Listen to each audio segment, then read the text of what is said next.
అందరికీ నమస్కారం అండి. అను అందరికీ నమస్కారం అండి. నాకు 100 ఏళ్ళు వచ్చినాయి.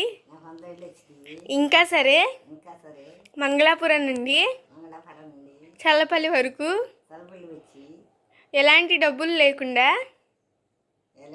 డబ్బులేం ఖర్చు పెట్టకుండా నడుచుకుంటూ వచ్చేదాన్ని. మీకు ధన్యవాదాలు సార్. ధన్యవాదాలు స్వామి. నువ్వు నవ్వుకు, నవ్వుతున్నావు.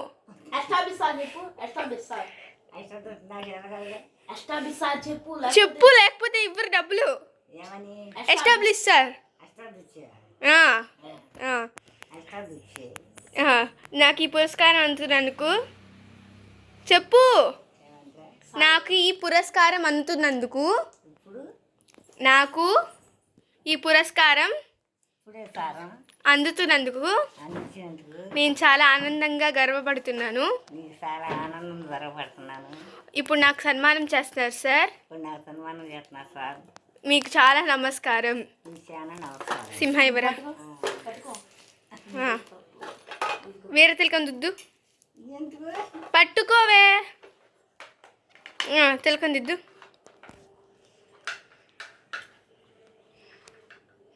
చూడు మా అమ్మ, నువ్వు అటు ఎక్కడో బొమ్మ అక్కడ పక్కన పెట్టి. ఇప్పుడు నువ్వు ఒక సోప్ గురించి అడ్వర్టైజ్మెంట్ ఇవ్వాలి. ఒక సోప్ పక్కన పెట్టది.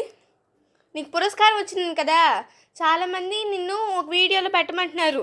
సార్ ముందు ఈ యాడ్ చూపించి టీవీలో వేస్తాం. సరిగ్గా పెట్టా నువ్వు.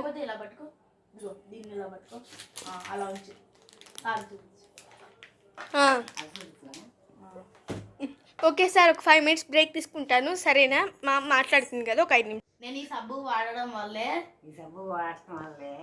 100 సంవత్సరాల వరకు తెల్లగా ఉన్నాను.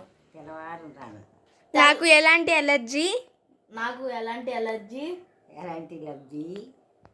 లేవు. ఎస్టాబ్లిష్ ఒకప్పుడు నాకు గజ్జి చెప్పు. అసలు సార్ ఇక్కడ చూస్తున్నారు.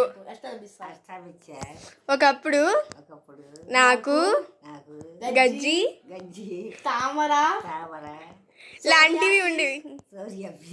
నాకు అలాంటివి ఉండేవి. కానీ ఈ సబ్బు వాడటం వల్ల లేచి నడుస్తున్నాను కాళ్ళ మీద. నాకు అన్ని బాధలు తీరిపోయాయి. సబ్బు పేరు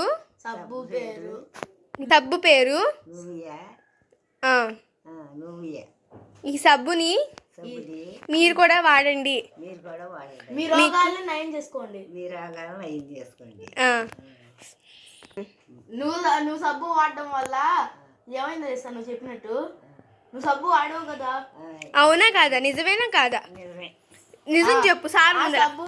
సబ్బు వాడడం వల్ల వాళ్ళకి లేని గజ్జి తామర వచ్చినాయంట. కాళ్ళు ఇరిగిపోయి పడిపోయారంట వాళ్ళు సబ్బు వాడడం వల్ల. నేను ఇప్పుడు జైలుకి పంపిస్తారు. జైలు పట్టేస్తారు వాళ్ళు. జైలు పెడతారు. ఏమి బెటరు. 2 సార్లు నువ్వు ఇట్లా అడ్వర్టైజ్మెంట్ ఇచ్చావు కదా. నిజం చెప్తుంది కదా సార్.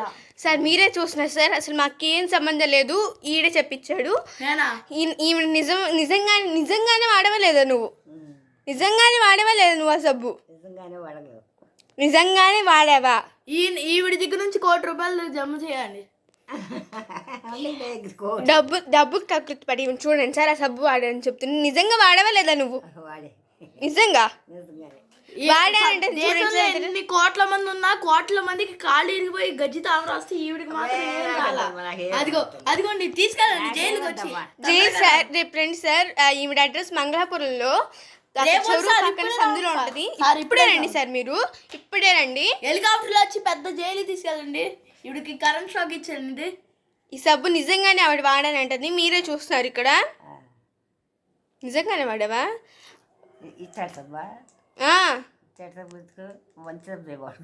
అదిగో చూడండి సార్. ఇప్పటిదాకా ఇదని చెప్పి మళ్ళీ తప్పించుకోవాలని చూస్తుంది. మీరే వచ్చి రేపు జైలుకి పట్టుకెళ్ళాలి సార్. ఏదైనా సరే మీరే వచ్చి జైలుకి పట్టుకెళ్ళాలి. వస్తున్నాను, నేను జైలుకి తీసుకెళ్తానంట. ఏంటి అట్లా చూస్తావు? నేను జైలుకి తీసుకెళ్తానంటే జైలుకే. ఇందాక చెప్పాగా సబ్బు వాళ్ళు చాలా మంది గజ్జి తామలు వచ్చినాయి.